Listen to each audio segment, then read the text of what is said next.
ఓం శాంతి. ఈరోజు Murali date 25 August 2026. బాబా చెప్తున్నారు, మధురమైన పిల్లల్లారా, తండ్రిని వారసత్వాన్ని స్మృతి చేయడంలోనే మీ సంపాదన కూడా ఉంది, అలాగే ఆరోగ్యం కూడా ఉంది. మీరు అమరులుగా అవుతారు. ఈరోజు మురళిలోని ప్రశ్న, హృదయాన్ని శుద్ధంగా తయారు చేసుకునేందుకు సహజమైన యుక్తి ఏమిటి? సమాధానము, ఎక్కడ ఉన్నా నిమిత్తులుగా ఉండండి. మేము సదా శివబాబా బండారం నుండి తింటున్నాము అని భావించండి. శివబాబా బండారం నుండి భోజనాన్ని స్వీకరించే వారి హృదయము శుద్ధమవుతూ ఉంటుంది. ప్రవృత్తిలో ఉంటూ ఒకవేళ శ్రీమతాన్ని అనుసరించి బాబా ఆదేశానుసారము నిమిత్తులుగా ఉన్నట్లయితే అది కూడా శివబాబా భండారమే అవుతుంది. వారు మనస్సు ద్వారా సమర్పణయి ఉంటారు. ఓం శాంతి. అనేక జన్మల నుండి అనగా అర్ధకల్పము నుండి పిల్లలు చాలా సత్సంగాలు చేశారు. సాధు సన్యాసులు, పండితులు మొదలైన మనుషులందరి సత్సంగాలు జరుగుతాయి. ఇది అయితే ఏ మనుషుల సత్సంగము కాదు, దీనిని ఆత్మిక సత్సంగము అని అంటారు. సుప్రీం ఆత్మ ఆత్మలతో ఆత్మిక సంభాషణ అనగా సత్సంగాన్ని జరుపుతున్నారు. ఇక్కడైతే మీరు ఏ మనుష్యుల నుండి వినడం లేదు, దేవతల నుండి వినడం లేదు, కానీ మీరు సాక్షాత్ భగవంతుని ద్వారా వింటున్నారు. భగవంతుణ్ణి సదా నిరాకారుడు అని అంటారు. ఎప్పుడైతే పిల్లలను భగవతీలుగా చేసేందుకు చదివించవలసి ఉంటుందో అప్పుడే వారు వస్తారు. భగవతీల పదవిని భగవంతుడు తప్ప వేరెవ్వరూ కూడా ఇవ్వలేరు. కల్పకల్పము సంగమ యుగం ఉంటుంది కనుక అప్పుడు నిరాకారుడైన భగవంతుడు వచ్చి మనకు జ్ఞానమును ఇస్తారు అని మీకు తెలుసు. ఇది కూడా కేవలం మీరు మాత్రమే అర్థం చేసుకున్నారు. ఇతరులు అర్థం చేసుకోవడం చాలా కష్టం. శివబాబా తప్పకుండా వస్తారు, కానీ వారికి బదులు కృష్ణుణ్ణి గీతా భగవానుడు అని అంటారు. కనుక అందరి బుద్ధిలో తప్పకుండా మనుష్య శరీరమే గుర్తొస్తుంది. మీరే దైవీ గుణాలు కలిగి ఉండేవారు, ఇప్పుడు చూస్తే అసురీ గుణాలు కలవారిగా అయిపోయారు. ఇప్పుడు మళ్ళీ దైవీ గుణాలు కలవారిగా అవుతారు. దైవీ గుణాలు కలిగిన వారిని ఈశ్వరీయ సాంప్రదాయానికి చెందినవారు అని అంటారు. అసురీ గుణాలు కలిగిన వారిని అసురీ సాంప్రదాయానికి చెందినవారు అని అంటారు. ఇప్పుడు నిరాకార తండ్రి నిరాకార సాంప్రదాయం వారికి అనగా ఆత్మలకు చదువు నేర్పిస్తారు. కనుక ఈశ్వరీయ సాంప్రదాయము లేక ఆత్మిక సాంప్రదాయానికి చెందినవారు అని అంటారు. వీరిని ఆత్మిక తండ్రియే వచ్చి చదివిస్తారు. మీరిప్పుడు ఆత్మాభిమానులుగా అవుతారు. మనం ఆత్మలము, తండ్రి మనల్ని చదివిస్తారు. నన్ను స్మృతి చేసినట్లయితే మీ వికర్మలు వినాశనం అవుతాయి అని తండ్రి చెప్తున్నారు. వారు ఆత్మలనే చదివిస్తారు. వారు జ్ఞానసాగరులు. ఋషులు, మునులు మొదలైన వారందరూ నేతి అంటూ వెళ్ళిపోయారు. అనగా ఆత్మ గురించి, పరమాత్మ గురించి మాకు తెలియదు అని అంటారు. ఎప్పటి వరకు ఆ జ్ఞానసాగరుడు సన్ముఖంలోకి రారో అప్పటి వరకు జ్ఞానాన్ని ఎలా అర్థం చేయించగలుగుతారు? ఇవి చాలా బాగా అర్థం చేసుకోవలసిన విషయాలు. మనల్ని ఏ మనుషులు చదివించడం లేదు, మనల్ని స్వయంగా తండ్రియే చదివిస్తున్నారు. వారు అనంతమైన తండ్రి, అలాగే నిరాకారులు. సాకార తండ్రి, నిరాకార తండ్రి, ఇరువురు తండ్రులు ప్రతి ఒక్కరికి ఉంటారు అనేది పిల్లలకు అర్థం చేయించబడింది. ఒకరు ఆత్మిక తండ్రి, మరొకరు దేహానికి తండ్రి. ఆత్మిక తండ్రియే వచ్చి ఆత్మలను పావనంగా చేస్తారు. మనం ఒకప్పుడు పావనంగా ఉండేవాళ్ళము, ఇప్పుడు పతితులుగా అయ్యాము, మళ్ళీ పతితుల నుండి పావనంగా ఎలా అవుతామనేది మీకు తెలుసు. చిత్రాలు కూడా ఎదురుగా ఉన్నాయి. పదే పదే చక్రం ముందు వెళ్ళి కూర్చుంటే మేమిప్పుడు సంగమ యుగంలో ఉన్నాము అని, మిగిలిన వారందరూ కలియుగంలో ఉన్నారు అని పూర్తి జ్ఞానమంతా మీ బుద్ధిలోకి వచ్చేస్తుంది. కలియుగాన్ని ఘోర అంధకారము అని అంటారు. ఇప్పుడు మీరు సంగమ యుగంలో ఉన్నారు. ఇప్పుడు మీకు ప్రకాశం ఉంది. సత్యయుగంలో మీకు ఈ జ్ఞానం లభించదు. తండ్రి ఎప్పుడైతే వస్తారో అప్పుడే అత్యంత ప్రకాశం వస్తుంది. ఈ సంగమ యుగమే కళ్యాణకారి యుగము. ఇలాంటి యుగము మరొకటి ఉండనే ఉండదు. ఈ సమయంలోనే తండ్రి వస్తారు. సత్యయుగాన్ని కళ్యాణకారి యుగము అని అనరు. అక్కడ ఎవరికీ కళ్యాణం జరగదు. సంగమ యుగంలోనే కళ్యాణం జరుగుతుంది. సత్యయుగంలో కళ్యాణమే ఉంటుంది. సంగమ యుగంలోనే కలియుగాన్ని సత్యయుగంగా కళ్యాణకారిగా తయారు చేస్తారు. ఇప్పుడు మీకు ఎంత కళ్యాణం జరుగుతుందో చూడండి. కేవలం తండ్రిని మరియు వారసత్వాన్ని స్మృతి చేయడం ద్వారా మీకు చాలా సంపాదన జరుగుతుంది. సంపాదనకు సంపాదన, ఆరోగ్యానికి ఆరోగ్యం రెండూ ఉంటాయి. మీ జీవితం అమరముగా అవుతుంది. మీకు ఎప్పుడూ కూడా అకాల మృత్యువులు సంభవించవు. కనుక పిల్లలకు చాలా సంతోషం ఉండాలి. ఎందుకంటే మీ బుద్ధిలో పూర్తి జ్ఞానమంతా ఉంది. ఇక్కడకు పిల్లలైన మీరు వచ్చారు కనుక పురుషార్థం చేసి మ్యూజియంలో చిత్రాల గురించి అర్థం చేయించడానికి యోగ్యులుగా తయారు కావాలి. స్వయాన్ని యోగ్యులుగా తయారు చేసుకునేందుకు 7-8 రోజులు కూర్చుని నేర్చుకోండి. ప్రాక్టీసు అయితే సర్వీస్ కొరకు పరుగులు తీయండి. సర్వీసు చేసి మళ్ళీ తిరిగి రండి. ఇది నేర్చుకోవడం చాలా సహజము. చిత్రాలను చూసిన వెంటనే మేమిప్పుడు సంఘమయుగంలో ఉన్నాము అనేది బుద్ధిలోకి వచ్చేస్తుంది. నేటి ప్రపంచంలో చాలామంది మనుషులు ఉన్నారు. రేపు చాలా తక్కువ మందే ఉంటారు. వీరంతా తిరిగి వెళ్తారు. ఇప్పుడు తండ్రి స్వయంగా వచ్చారు. పిల్లలకు ఎంతో గౌరవాన్ని ఇస్తారు. దూరదేశములో నివసించేవారు పరాయి దేశములోకి వచ్చారు. రావణుని దేశము పరాయి దేశమే కదా. రాముని దేశంలో ఎప్పుడు రావణుడు రాలేడు. దీని గురించి ఒక కథను కూడా వినిపిస్తారు. ఏ కథలైతే వినిపిస్తారో అవన్నీ కేవలం కథలు మాత్రమే. కథలలో కానీ నవలల్లో కానీ ఎలాంటి సారము లేదు. కానీ లెక్కలేనన్ని నవలలు అమ్ముడుపోతాయి. నవలలను అమ్మేవారు కూడా లక్షాధికారులుగా అయిపోతున్నారు. ఇప్పుడు పిల్లలైన మీ పోషణ తండ్రి చేతిలో ఉంది. మీతోనే తింటాను అనగా మీ బండారం నుండే తింటాను. మీ పూర్తి పోషణ ఇక్కడే జరుగుతుంది. ఎవరైతే సమర్పణ అవుతారో వారి పోషణ ఎటు తిరిగి జరుగుతుంది. ఇదంతా ఈశ్వరునిదే. నేను నిమిత్తము. నేను శ్రీమతం అనుసారంగా నడుస్తూ ఖర్చు చేస్తాను అని ఎవరైతే మనసులో భావిస్తారో వారు కూడా శివబాబా బండారము నుండి తిన్నట్లే. శివబాబా బండారము నుండి తినడం ద్వారా మనసు శుద్ధమైపోతుంది. వారు శివబాబా బండారము నుండి తినడం లేదు అని చెప్పేందుకు వీల్లేదు. బాబా ఆదేశానుసారముగా నడిచేవారు కూడా బాబా బండారము నుండి తిన్నట్లే. ఏ బండారము నుండి తింటారో ఆ బండారం సంపన్నంగా ఉంటుంది. కాలకంటకాలు దూరం అవుతాయి. దాని తర్వాత మీరెప్పుడూ కూడా ఆ కాల మృత్యువును పొందరు. ఈ సమయంలోనే శివబాబా వస్తారు. వారి మహిమ కూడా గాయనం చేయబడింది. శివ జయంతి కూడా ఆచరిస్తారు. కానీ వారి బండారం ఎలా ఉంటుందో ఎవ్వరికీ తెలియదు. తండ్రి తప్పకుండా వస్తారు కదా. పిల్లలు ఎవరు వచ్చినా వారికి శివబాబా బండారము నుండి భోజనం లభిస్తుంది.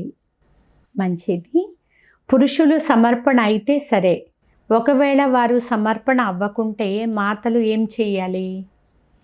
ఎందుకంటే సంపాదన పతియే చేస్తాడు కదా, కానీ అతను సమర్పణ అవ్వడు.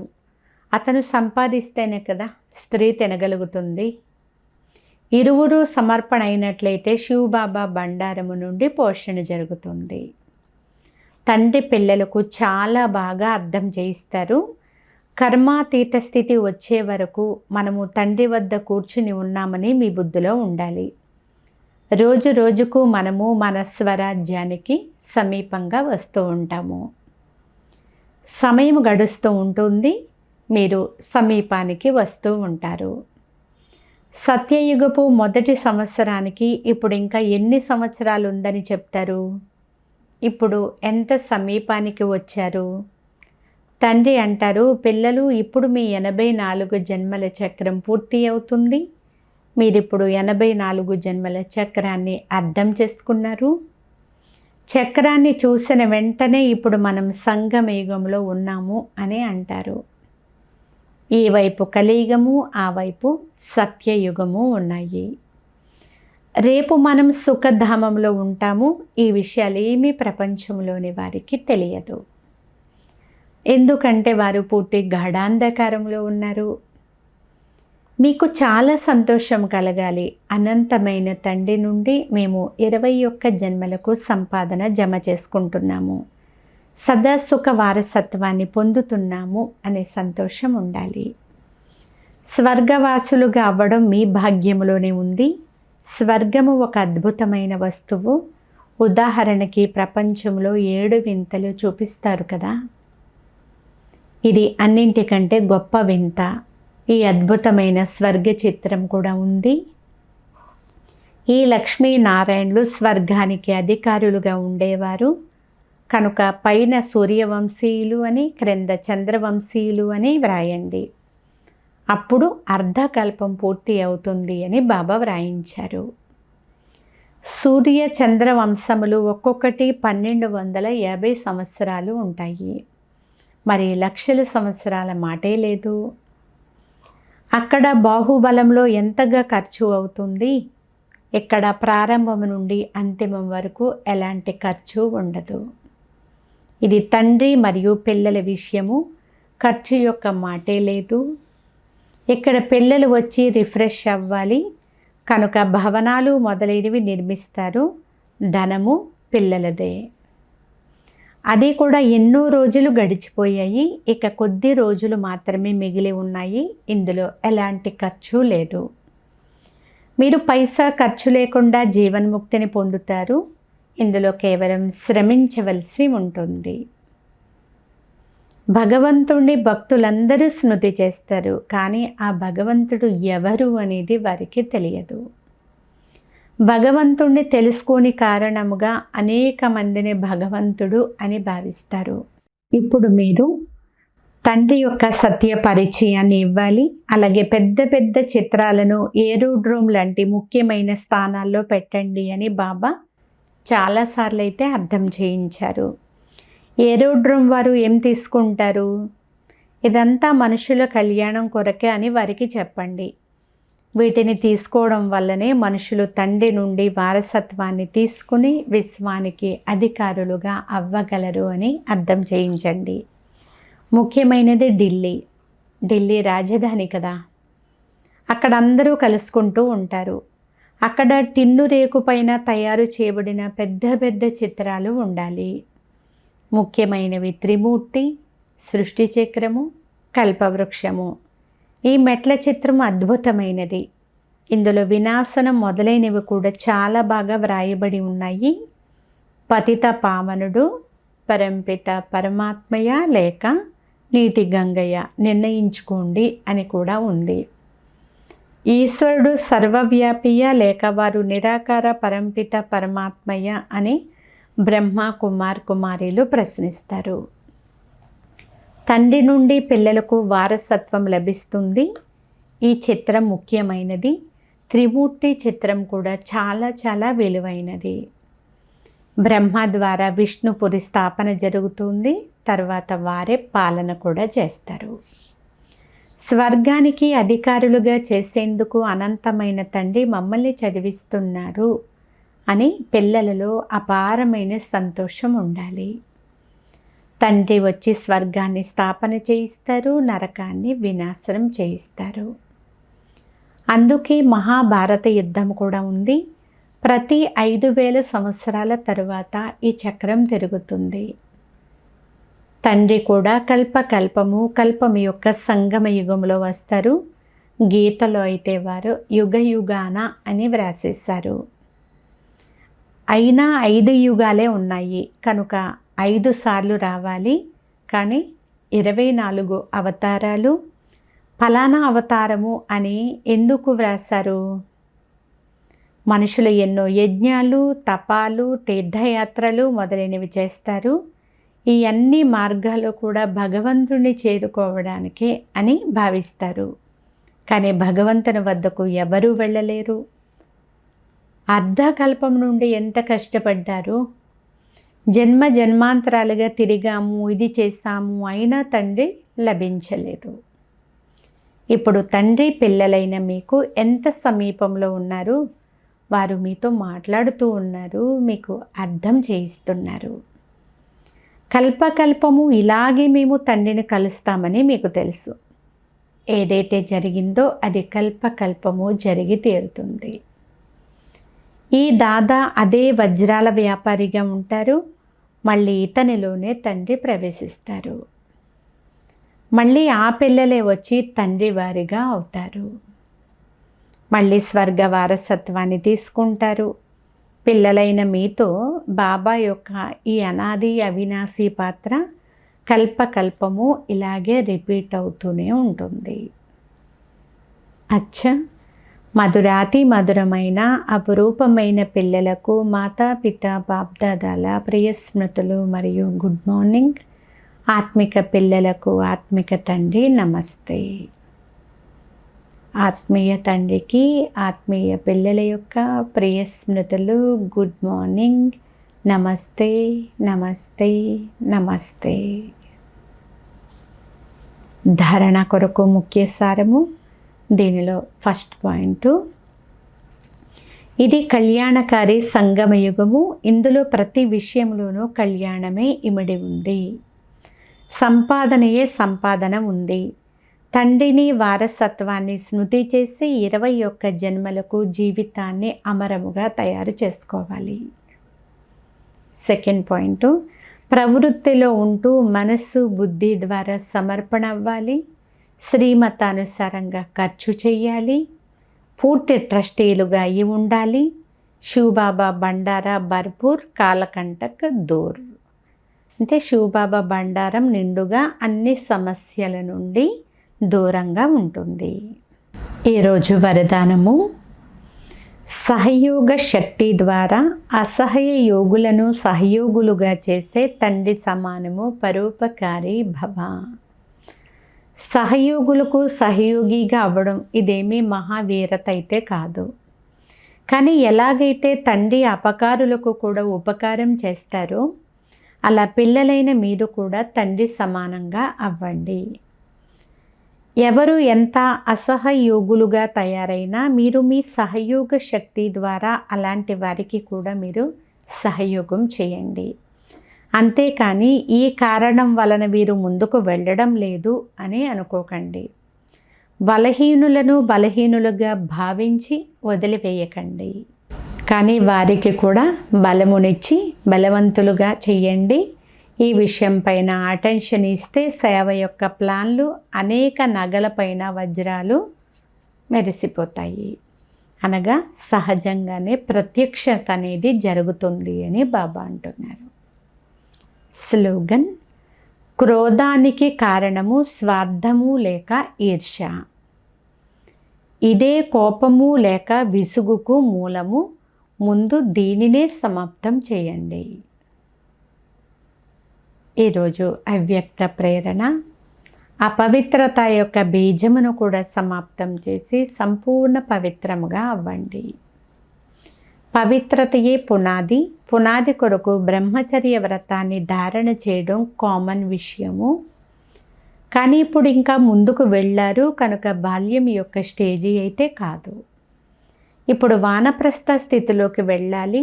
నేను బ్రహ్మచారిగా అయితే ఉంటాను, పవిత్రత ఉండనే ఉంది అని కేవలం ఇందులోనే సంతోషపడిపోవద్దు. ముఖ్యమైన పునాది మీ సంకల్పాలను కూడా శుద్ధంగా చేసుకోండి, జ్ఞానస్వరూపంగా చేసుకోండి, శక్తి స్వరూపంగా చేసుకోండి. అచ్చా, సంపూర్ణతను ప్రాప్తి చేసుకునేందుకు ప్రకాశ్మణి దాది గారి గుప్త పురుషార్థము 19వ పుణ్యస్మృతి దినం నిమిత్తముగా విశేషమైనటువంటి ధారణలు. దాది గారు అన్ని బాధ్యతలను సంభాళన చేస్తూ కూడా నేను సర్వగుణ సంపన్నముగా, సర్వ కళలలో సంపన్నంగా, నిర్వికారతలో కూడా సంపన్నముగా అయి సంపూర్ణత యొక్క గమ్యాన్ని ప్రాప్తి చేసుకునే తీరాలి అనే లక్ష్యం పెట్టుకున్నారు. దాది గారు మనస వాచ కర్మణ డబల్ అహింసకులుగా అయి అందరికీ సుఖాన్ని ఇచ్చారు, సుఖము తీసుకున్నారు. మనసు ద్వారా కూడా ఏ ఆత్మకు దుఃఖాన్ని ఇవ్వలేదు, దుఃఖాన్ని తీసుకోలేదు. దాది గారు సదా ఒక్క తండ్రి ఆకర్షణలో మాత్రమే ఉండేవారు. వారిని ఏ పాత వస్తువు, వ్యక్తి మరియు తత్వాలు కూడా తమ వైపు ఆకర్షించలేదు. సదా ఒక్క తండ్రి స్మృతిలో ఉండి వారి సూక్ష్మ వృత్తులను కూడా ఏకాగ్రం చేశారు. సదా సాక్షి తనపు స్థితిలో ఉండి సదా సాతి యొక్క తోడును అనుభవం చేశారు. వారి దృష్టి వృత్తిలో ఆత్మీయత మరియు అలౌకికత ఉండేది. వారి సంస్కారాలలో ఎంత రాయల్టీ ఉండేది అంటే వారి కనులు ఎందులో కూడా మునిగిపోలేదు. వారు ఎవరి అవగుణాన్ని మనసులో ఉంచుకోలేదు, ఎవరి అవగుణాన్ని నోట్ చెయ్యలేదు. సదా పరచింతన, పరదర్శన మరియు పరమతము నుండి ముక్తముగా ఉండి స్వచింతనలోనే ఉన్నారు.